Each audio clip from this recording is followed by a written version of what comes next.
Thunder rolled across Riverside Falls like distant artillery fire. Grant Williams traced the rim of his ceramic mug, watching steam curl into the amber glow of his kitchen lamp. The grandfather clock in the hallway chimed 11:30, another sleepless night in his carpenter's routine. Upstairs, 6-year-old Caleb dreamed peacefully beneath his dinosaur quilt.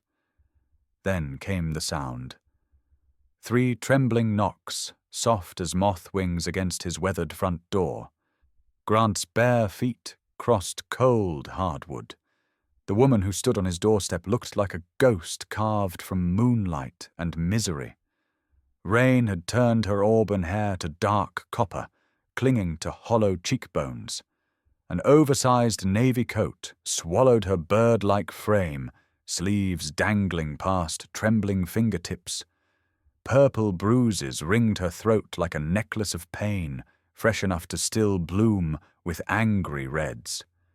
Her green eyes held the wild panic of a cornered deer, darting past him into the warm sanctuary of his home. "Please don't hit me. I'm already hurt." She breathed, each word a prayer wrapped in terror. What Grant didn't know was that this broken woman carried secrets dark enough to shatter his quiet world forever.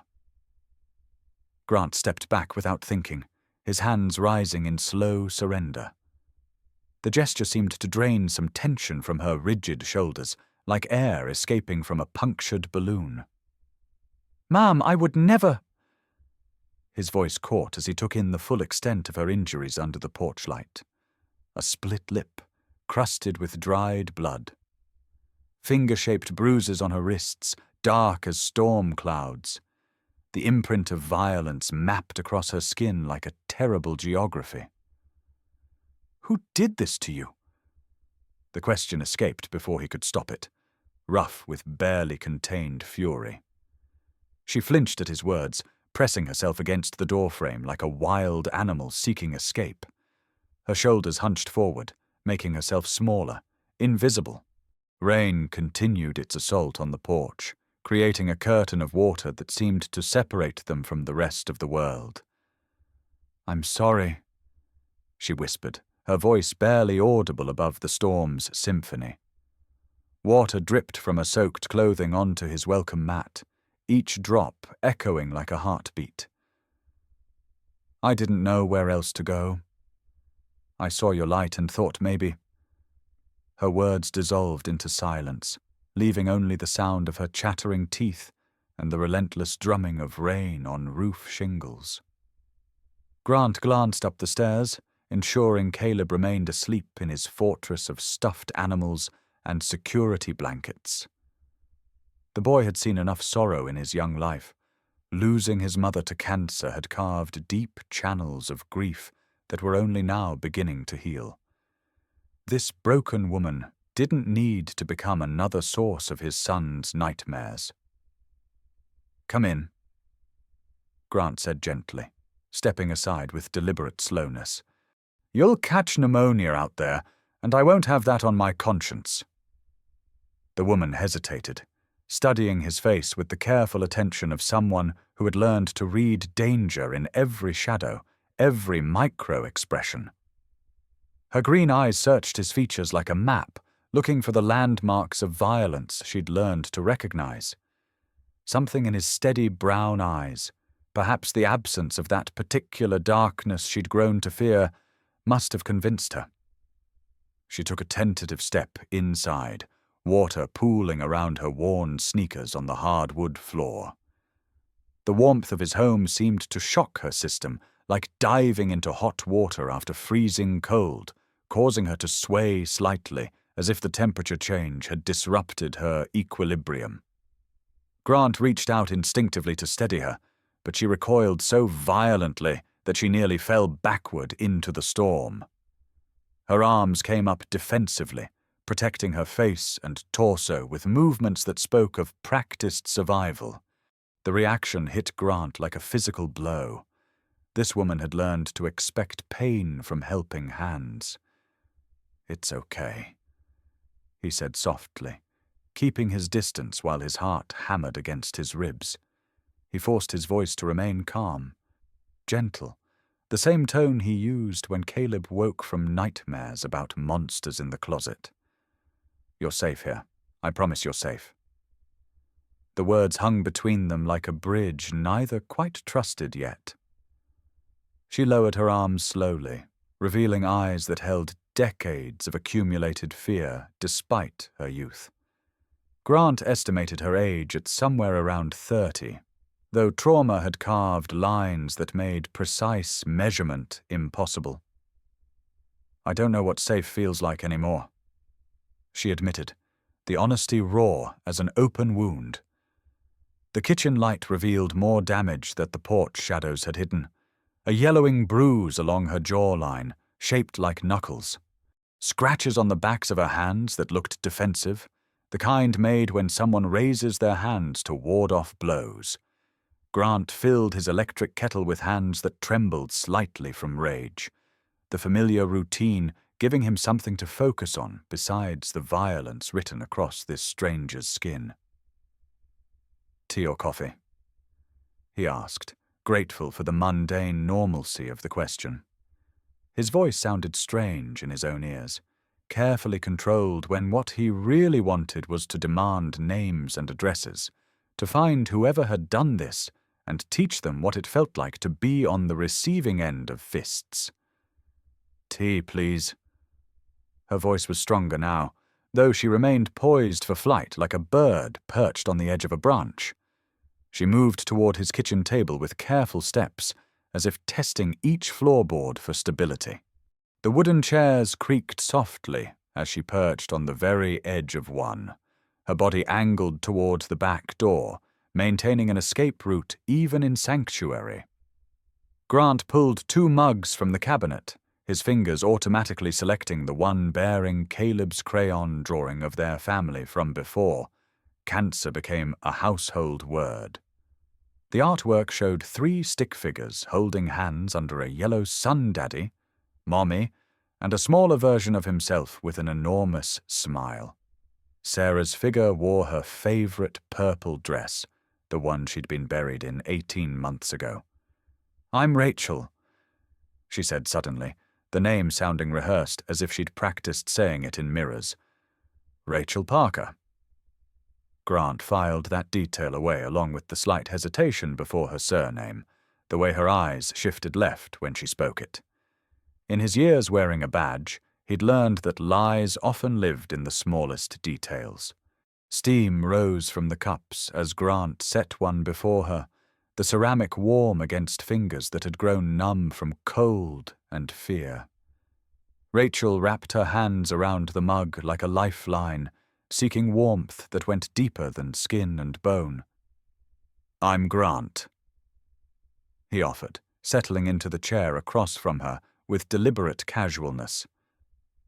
"That's my son Caleb sleeping upstairs. He's 6 years old and believes that superheroes are real because his kindergarten teacher told him that anyone who helps others is basically Superman." Something flickered across Rachel's battered features, a softness that transformed her face from tragic to beautiful, like sunlight breaking through storm clouds.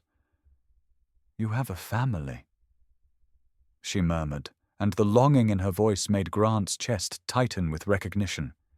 He'd heard that same hunger for belonging in his own voice during the months after Sarah's funeral, when their house had echoed with absence. "We're what's left of one," he corrected gently. "My wife died last year. Cancer took her piece by piece until there wasn't enough left to fight anymore." The admission surprised him.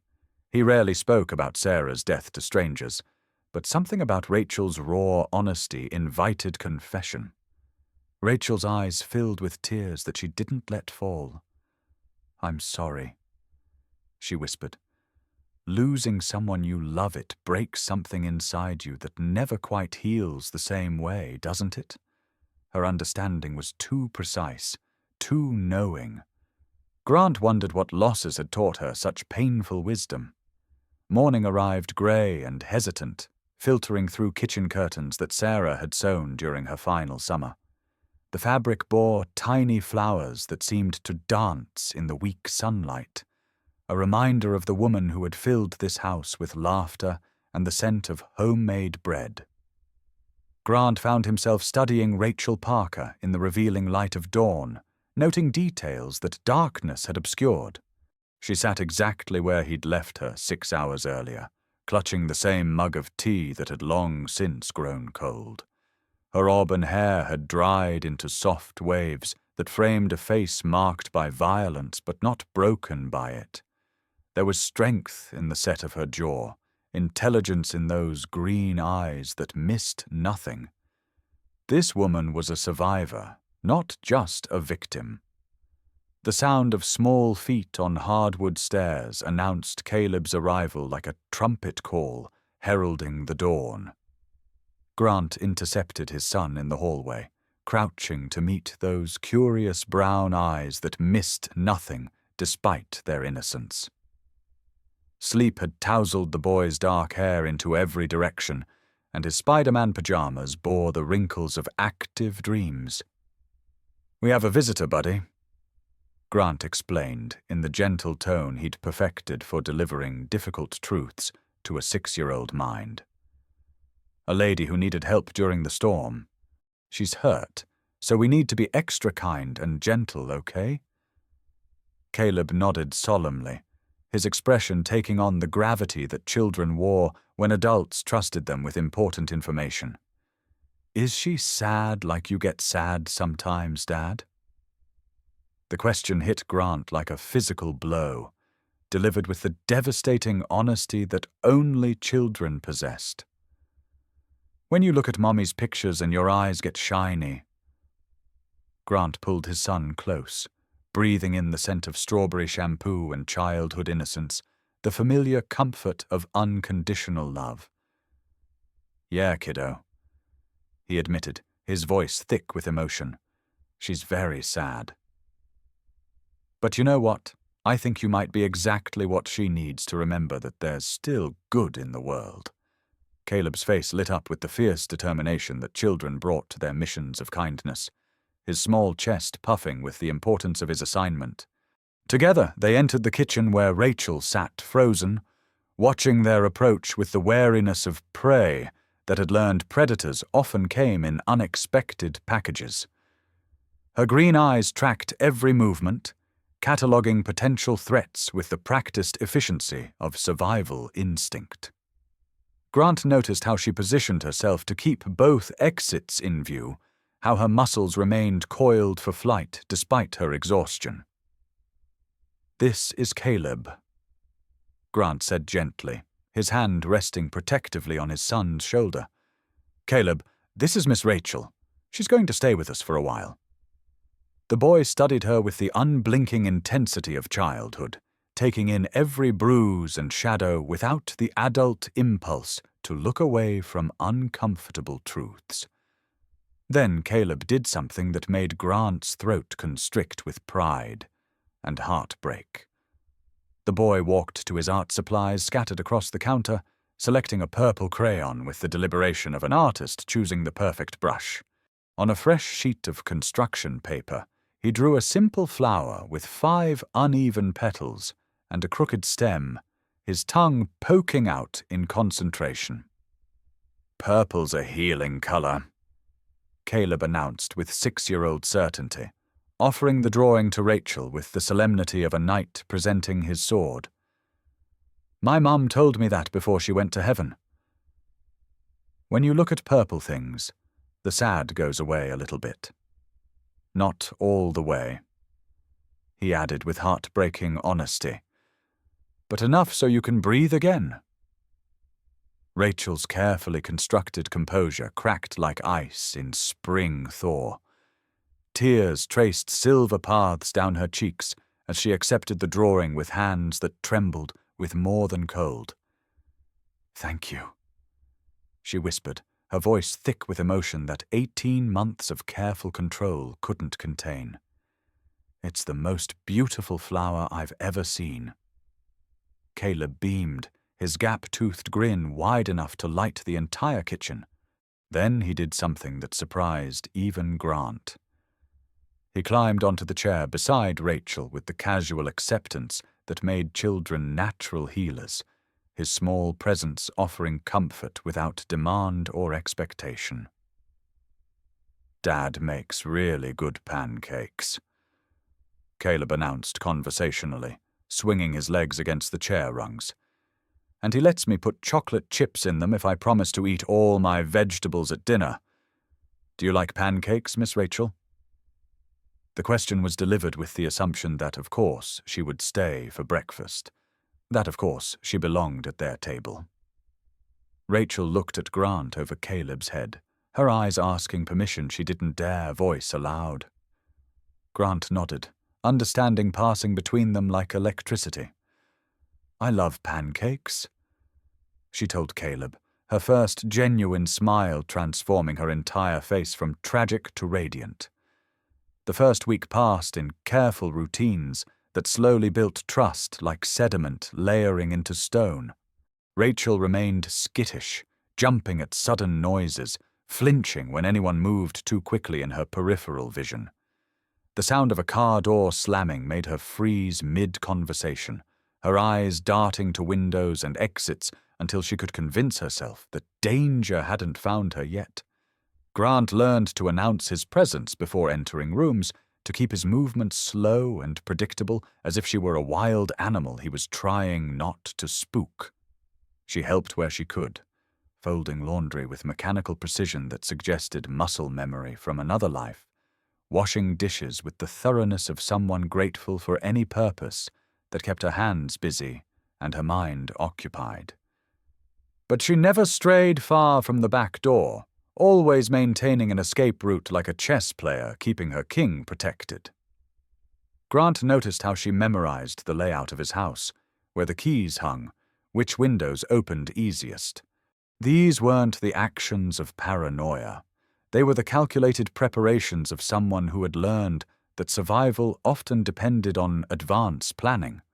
Caleb became her unexpected champion, chattering about dinosaurs and space exploration while she listened with the focused attention of someone starved for innocence.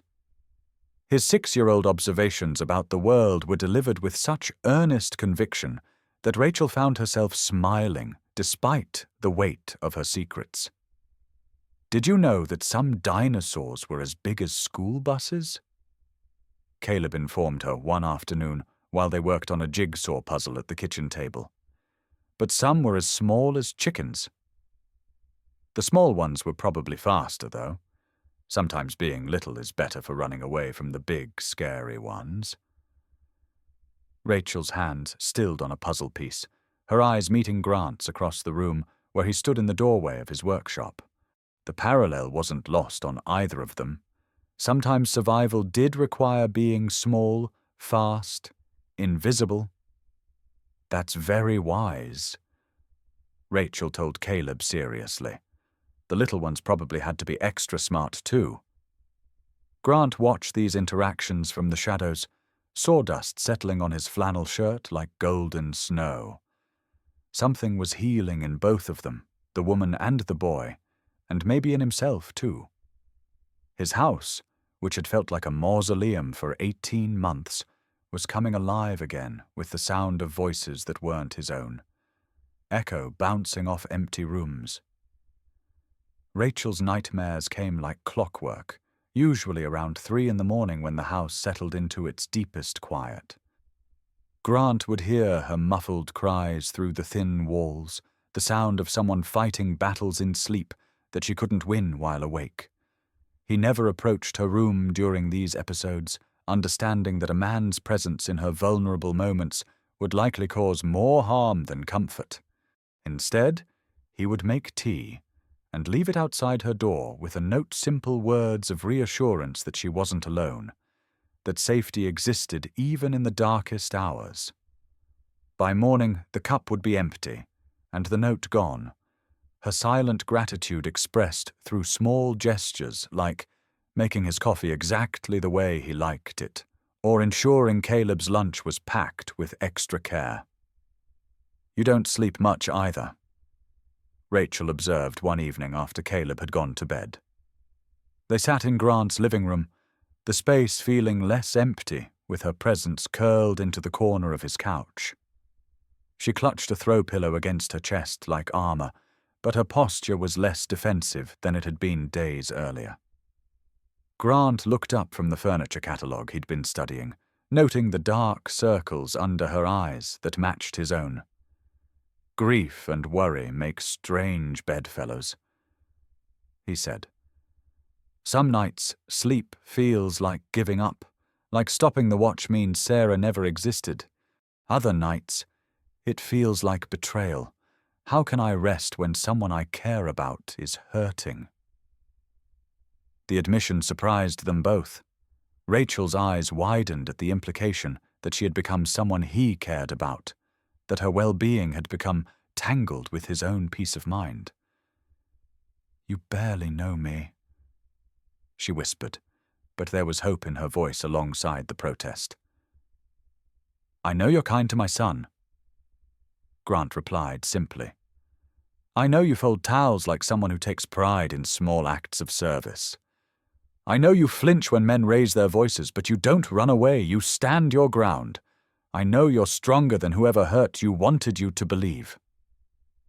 Each observation was delivered like evidence in a case for her worth, building an argument against the lies violence had carved into her self-image. Rachel was quiet for so long that Grant thought the conversation had ended. Then she spoke, her voice barely above a whisper, but steady as bedrock. "I was married," she began, the words emerging like blood from a wound. "To someone with power. Someone everyone respected and admired." She told him about the public face of her marriage charity galas, where she smiled for cameras while fingerprint bruises hid beneath long sleeves, dinner parties where she played the perfect political wife while planning which bathroom offered the best hiding place if his temper erupted. From the outside, we looked like something from a magazine. Beautiful home, successful husband, the kind of life other women envied. But behind closed doors? Grant prompted gently when her words faltered. Rachel's fingers found the faded line on her ring finger, where a wedding band had once rested, the pale skin evidence of promises that had become shackles. Behind closed doors, he was different, she continued, her voice growing stronger, as if speaking the truth aloud gave it power over her. Controlling doesn't begin to describe it. Every conversation I had was monitored, every friendship evaluated for potential threat to his image. If I spoke to other people without permission, if I smiled at the wrong person, if dinner was 5 minutes late because traffic was heavy. Her voice broke, unable to finish the sentence that ended in violence. Grant felt his hands clench into fists and forced them to relax, understanding that his anger, however righteous, was not what she needed from him now. "How long?" he asked instead. 3 years, Rachel replied, the number falling between them like a stone into still water. 3 years of walking on eggshells so thin they cut my feet, of apologizing for breathing too loudly, of learning to make myself invisible while standing right in front of him. Grant processed this information with the part of his mind that had once analyzed crime scenes, noting the way she spoke about her husband in present tense, despite claiming to have left him. "Where is he now?" The question came out rougher than intended, colored by the protective rage that had been building in his chest since the night she'd appeared on his doorstep. Rachel's eyes darted to the window, then back to his face, fear flickering across her features like shadows of passing clouds. "Looking for me," she said, with the resignation of someone who had learned that freedom was temporary at best. "He always finds me eventually. He has resources, connections, people who owe him favors." The words hit Grant like cold water, bringing reality crashing down around the fragile peace they'd built. "How many times have you left?" he asked, though part of him didn't want to know the answer. Rachel was quiet for so long, he thought she wouldn't respond. When she finally spoke, her voice carried the weight of accumulated defeat. 4 times in 2 years. Each time, I thought I'd found a place safe enough, far enough away. Each time, he brought me back. Grant felt something cold and determined settle in his stomach. The same resolve that had once driven him to work 18-hour days after Sarah's diagnosis, fighting insurance companies and hospital bureaucrats with single-minded fury. "What makes you think this time will be different?" Rachel looked at him with eyes that held too much knowledge about the world's capacity for cruelty. "Because this time, I'm not running to somewhere. I'm running from something. And for the first time in 4 years, I remember what it feels like to be treated like a human being instead of property." The second week brought small victories that felt monumentous in their context. Rachel laughed at one of Caleb's knock-knock jokes, a genuine sound that transformed her entire face and made Grant's heart skip beats he hadn't felt since Sarah's diagnosis. She helped him fix a wobbly table leg in his workshop, her hand steady and sure as she held the wood in place while he drove screws home with practiced efficiency. "You know your way around tools," Grant observed, impressed by her instinctive understanding of the work. She didn't flinch when he moved around her in the confined space, didn't startle when his hammer struck metal small signs that trust was taking root like seedlings in fertile ground. A shadow crossed Rachel's features at his compliment, her smile fading like sun behind clouds. "My father was a contractor," she said carefully. Before I met my husband, I used to help him with renovation projects. I was good with my hands, good at building things that lasted." Grant heard the unspoken contrast in her words, the difference between creating and destroying, between hands that built and hands that broke. "What stopped you?" he asked, though he suspected the answer would be another piece of the puzzle that was Rachel Parker's stolen life. "Robert didn't think it was appropriate for a congressman's wife to have calluses," she replied, her voice flat with old resentment. "He said it reflected poorly on his ability to provide for his family. So I gave up construction, gave up anything that brought me joy if it didn't fit his image of who I should be."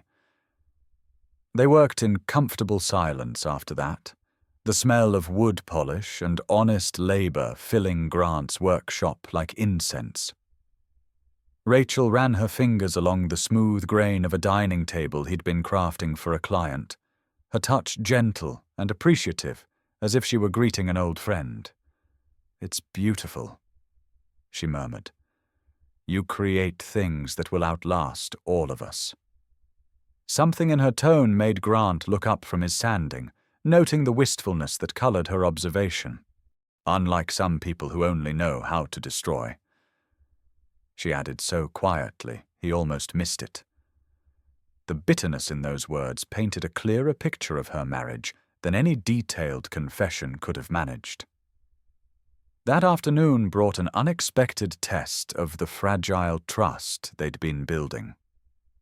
While Caleb napped upstairs and Grant worked outside staining deck boards, Rachel answered his phone with the professional competence of someone accustomed to managing complex communications. Her voice was steady and warm as she took a detailed message from a potential client, asking the right questions and recording information with secretary-level precision. When Grant came inside, sawdust clinging to his work clothes like golden snow, Rachel handed him the note, with an apologetic smile that didn't quite reach her eyes. "I hope that was okay," she said, uncertainty creeping into her voice. Old habits from before. Grant studied her neat handwriting, noting the way she'd recorded not just the client's name and phone number, but also details about the project timeline and budget constraints that most people would have forgotten. "What did you do?" he asked gently.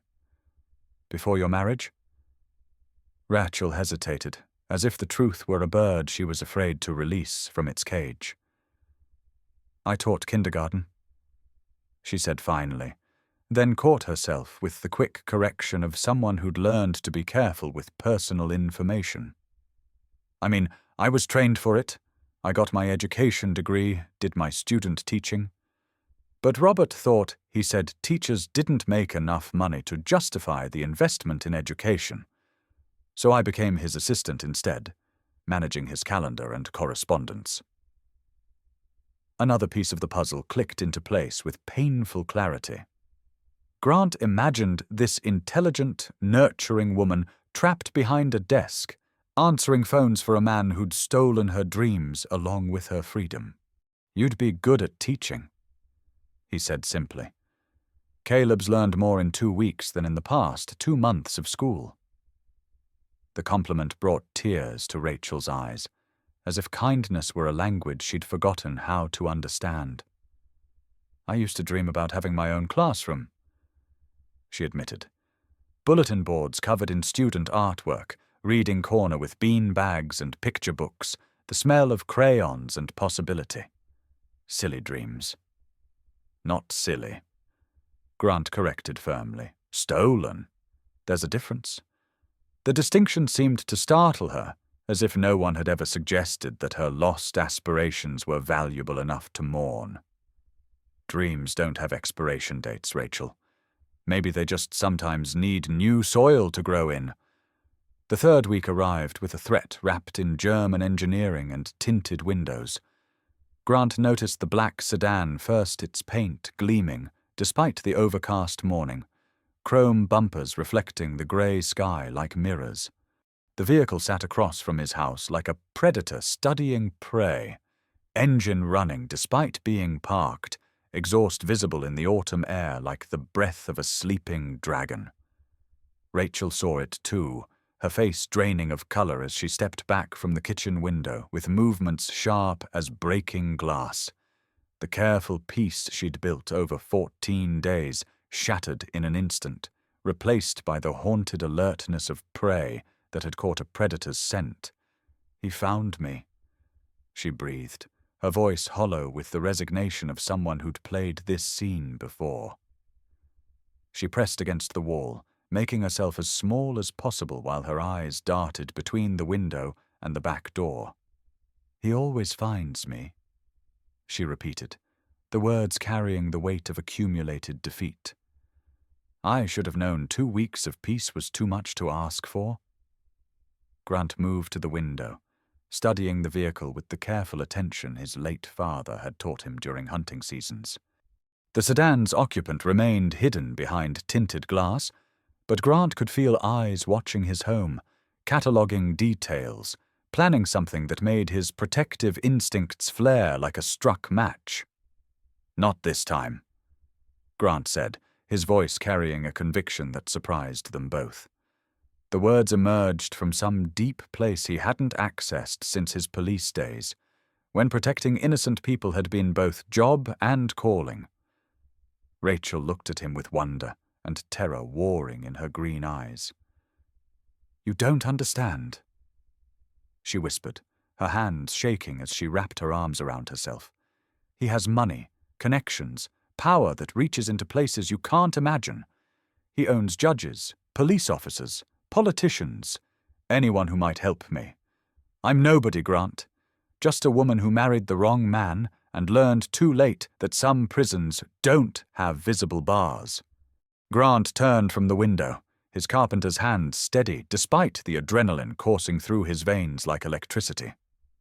Something ancient and protective was stirring in his chest, the same instinct that had once driven him to work double shifts to pay for Sarah's experimental treatments, to fight insurance companies with the persistence of water wearing away stone.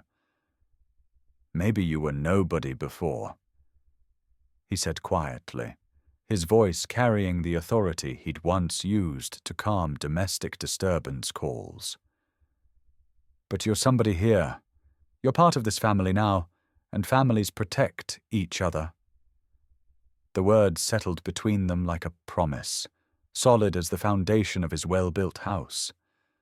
Rachel stared at him as if he'd spoken in a foreign language, her mind struggling to process the concept of protection offered without conditions or expectations of payment.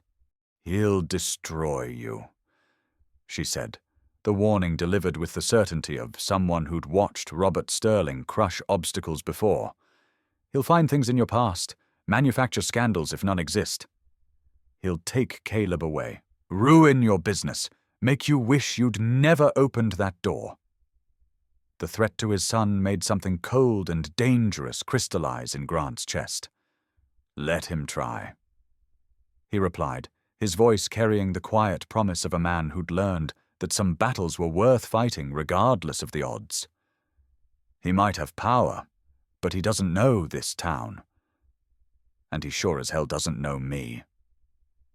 The sedan remained for 3 hours, a silent menace that made every shadow seem ominous and every normal sound a potential threat. Grant sent Caleb to school with careful instructions to wait in the principal's office afterward, to never walk home alone, to call immediately if any strangers approached him. He watched his son climb aboard the yellow bus with his heart clenching at the boy's worried backward glance. "Dad, is the scared lady going to be okay?" Caleb had asked over breakfast, his 6-year-old intuition picking up on the tension that filled their house like smoke. Grant had knelt to meet his son's eyes, choosing honesty over false reassurance. "Some people are trying to hurt her," Grant had explained carefully. "But we're not going to let that happen. Sometimes good people have to stand up to bad people, even when it's scary." Caleb had nodded with the solemnity that children brought to adult truths, his small hand squeezing Grant's fingers with surprising strength. Rachel hadn't spoken since breakfast, moving through the house like a ghost preparing for an inevitable haunting. She checked locks obsessively, memorized escape routes, packed her few belongings into the small bag she'd arrived with 14 nights earlier. Grant watched her prepare to run again, his heart breaking for this woman who'd learned to live always ready for flight. When the sedan finally pulled away just after noon, Grant was ready. He'd spent the morning making phone calls, his voice carrying the authority of a man who'd once worn a badge in this town for 8 years before choosing wood and nails over handcuffs and court dates. Old connections still mattered in a place like Riverside Falls, especially for someone who'd earned respect the hard way. "I need to know about Congressman Robert Sterling," Grant had said to his former partner, now Detective Mike Rodriguez. "Everything you can find, official and unofficial, and I need it yesterday." The urgency in his voice had conveyed the gravity of the situation without requiring detailed explanation. Mike's response had been immediate and telling. "Jesus, Grant. What's Sterling's connection to you? We've been trying to build a case against that bastard for months, but he's slicker than a greased pig and twice as dirty." The revelation that law enforcement was already interested in Rachel's husband had been both reassuring and terrifying. That evening, with Caleb safely tucked into bed after extra bedtime stories and promises that everything would be okay, Grant finally asked the questions that had been building pressure in his chest, like steam in a kettle. They sat at his kitchen table, 2 cups of coffee growing cold between them as Rachel clutched her hands together so tightly her knuckles had gone white. "Tell me about your husband," Grant said, his tone gentle but insistent. The words settled between them like a challenge, and Grant could see Rachel weighing the danger of truth against the exhaustion of continued silence. "I need to know what we're up against if I'm going to protect you and Caleb." Rachel's laugh was hollow, sharp-edged with years of accumulated pain and hopelessness. "Robert Sterling," she said, the name falling from her lips like a curse that had been burning her tongue. Congressman Robert Sterling, champion of family values and community safety." The irony was bitter as black coffee, delivered with a precision that suggested she'd rehearsed these contradictions in her mind countless times. Grant felt the pieces clicking into place with the disturbing precision of a well-crafted puzzle. He'd seen Sterling on television during campaign seasons, all silver hair and practiced smiles, speaking about protecting innocent families while terrorizing his own wife behind closed doors. "How long has he been in Congress?" Grant asked, though part of him already knew the answer would complicate everything. 8 years. Rachel replied, her fingers finding the faded line on her ring finger, where a wedding band had once rested like a shackle disguised as jewelry. Before that, he was the district attorney for 12 years. He knows every judge, every prosecutor, every police chief in a 3-county radius. They owe him favors, or he knows secrets that keep them loyal. The implications of her husband's connections settled over Grant like a lead blanket, heavy with the understanding that traditional channels of help might be compromised before he could access them. But small towns had their own networks, built on handshakes and shared history rather than political obligation. "What about federal authorities?" he pressed. "FBI, state police, anyone outside his sphere of influence?" Rachel's eyes lit with something that might have been hope, quickly dampened by years of learned helplessness. "I tried once," she admitted. 2 years ago I contacted an FBI field office in Portland, told them about Robert's habits. They said they'd investigate, opened a file, asked for documentation. Her voice grew bitter. 3 days later, Robert came home with a bottle of champagne and court documents showing that my false accusations had been dismissed due to insufficient evidence and possible mental instability. Grant absorbed this information like a sponge soaking up poison, understanding that Rachel's husband had resources and connections that extended far beyond his congressional district. "What kind of documentation did you have?" he asked, already suspecting the answer would reveal another layer of Sterling's calculated cruelty. "Everything," Rachel said, her voice gaining strength as if speaking the truth gave it power over her fear. "Photos of bruises, recordings of his threats, medical records from emergency room visits where I lied about falling downstairs or walking into doors." She pulled a small digital camera from her coat pocket, handling it like the precious evidence it represented. "I documented every incident for 3 years," she continued, her teacher's training evident in the methodical way she'd preserved proof. "Dates, times, witnesses when they existed. I thought if I ever had enough evidence—" Her voice trailed off into the futility of dreams that had been systematically crushed by power and influence. Grant examined the camera with reverent care, understanding its weight as both evidence and lifeline. The device was small, easily concealed, the kind of thing a frightened woman might hide in a purse or pocket to capture truth when no one else was watching. "You're braver than you think," he said softly. "Most people never gather proof. They just try to survive from one day to the next." Rachel's laugh was hollow, edged with self-recrimination that made Grant's heart ache. "Survival isn't bravery," she replied. "It's just fear with a different name. Real bravery would have been leaving the first time he raised his hand to me, not waiting until he'd broken so many bones that even makeup couldn't hide the damage." The admission hung between them like a confession, heavy with the weight of choices made and unmade under circumstances that no one should have to endure. Grant leaned forward, his voice gentle but firm with conviction. "Real bravery is sitting here right now, trusting a stranger with your truth. Real bravery is documenting abuse when you know getting caught could mean death. You've been brave every day for 3 years. You just haven't recognized it yet. The 4th week brought reinforcements in forms that Robert Sterling, for all his political power, couldn't anticipate or counter. Small towns had their own networks of protection, built not on favors or blackmail, but on the simple understanding that neighbors looked out for neighbors when threats came from the outside world. Mary Chen from the grocery store stopped by on Tuesday morning with fresh bread and knowing eyes that missed nothing important. She'd lived in Riverside Falls for 30 years, watching children grow up and families weather every kind of storm.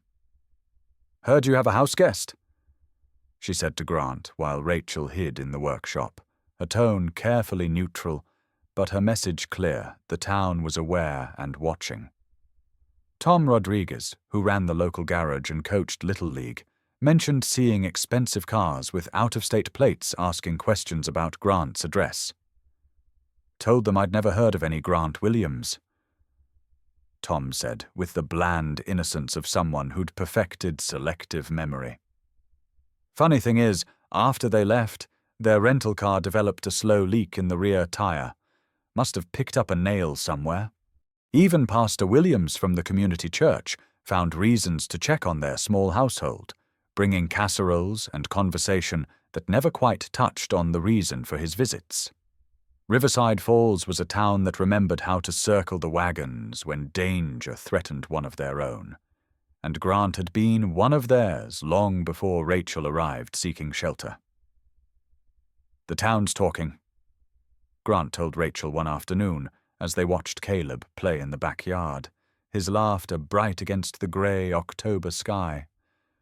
Fallen leaves crunched under his sneakers as he chased a neighbor's cat through the growing dusk, his joy infectious even in their tense circumstances.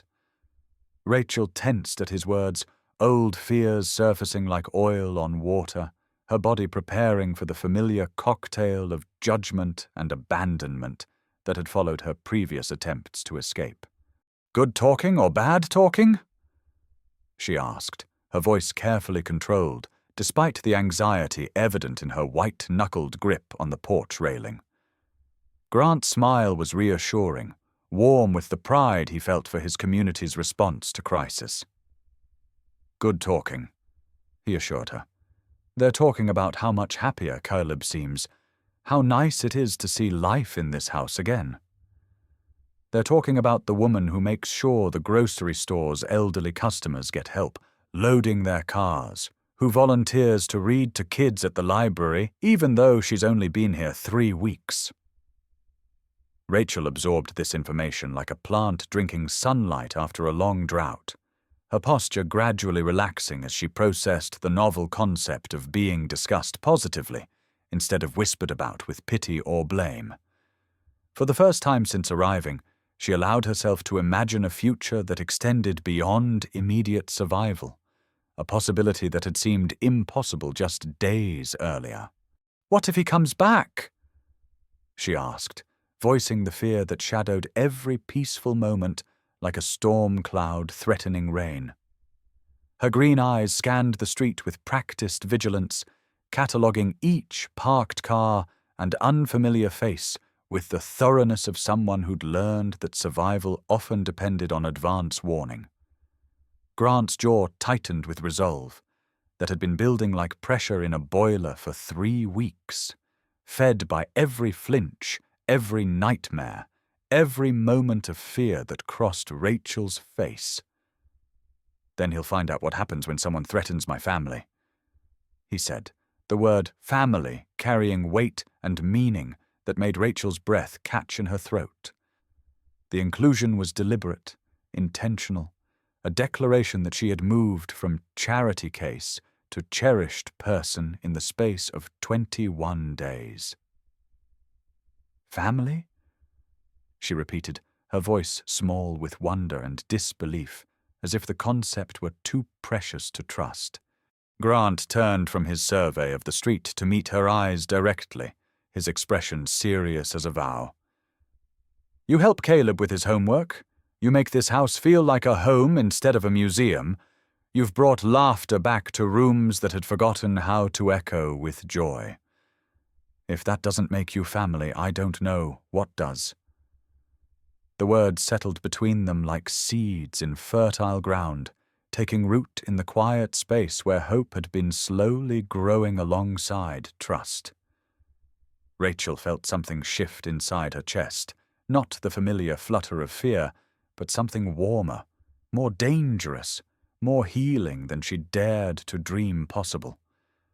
That night, while Caleb slept, and rain drummed against windows like fingers tapping out Morse code messages of comfort, Rachel made a decision that would change everything. She pulled out her phone, fingers hovering over numbers she hadn't dared call in months, contacts that represented bridges she'd thought were burned beyond repair. The first call was to her sister in Portland, a conversation that brought tears and apologies and promises of support that Rachel had stopped believing were possible. "Katie, it's me," she said into the phone, her voice shaking with 3 years of accumulated longing for family connection. "I know Robert told you I was sick, that I couldn't be trusted, but—" "Rachel." Her sister's voice was sharp with disbelief and joy, cutting through years of enforced silence like a blade through rope. "Oh my God, where are you? Are you okay?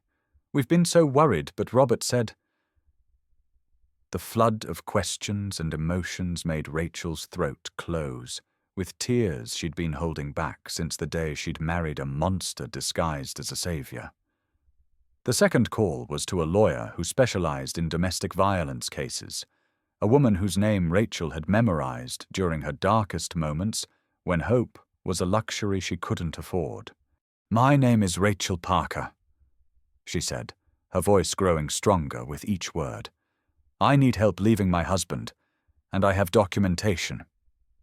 Grant listened from the kitchen doorway, pride swelling in his chest as he heard Rachel's voice grow stronger with each conversation, each connection re-established, each bridge rebuilt across the isolation that Robert Sterling had constructed around her like a prison wall.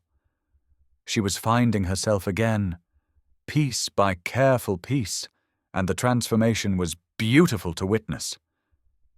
When she finally hung up from her third call, this one, to a federal agent who specialized in political corruption, she looked at Grant with eyes that held something he hadn't seen before. Determination had replaced fear, strength had grown where weakness had once lived, and hope blazed like a fire that no amount of intimidation could extinguish. "I'm going to fight him," she said simply, the words carrying the weight of a declaration of war against every force that had tried to destroy her. "I can't keep running, and I can't keep putting you and Caleb in danger. It's time to stop being a victim and start being a survivor." Grant crossed the room in 3 strides, his hands gentle as they framed her face, thumbs brushing away tears that carried 3 years of accumulated pain toward their inevitable release. "You're not putting us in danger," he said, his voice thick with emotion and conviction. "You're giving us purpose. You're giving us the chance to be the kind of people who stand up for what's right, even when it's hard." He leaned his forehead against hers, breathing in the scent of her shampoo and the subtle perfume of courage that seemed to radiate from her skin like warmth from a fire. "Besides," he added with a smile that carried love and determination in equal measure, "you're not fighting alone anymore. You've got a carpenter, a 6-year-old superhero, and an entire town on your side now." The storm that had brought Rachel to his door seemed to whisper through the house one final time, but it no longer sounded like a threat. It sounded like change, like possibilities, like the beginning of something beautiful and strong enough to weather any tempest that might come. In the space of 3 weeks, fear had transformed into courage, isolation had become connection, and two broken hearts had begun to heal each other with the patient precision of master craftsmen building something designed to last forever.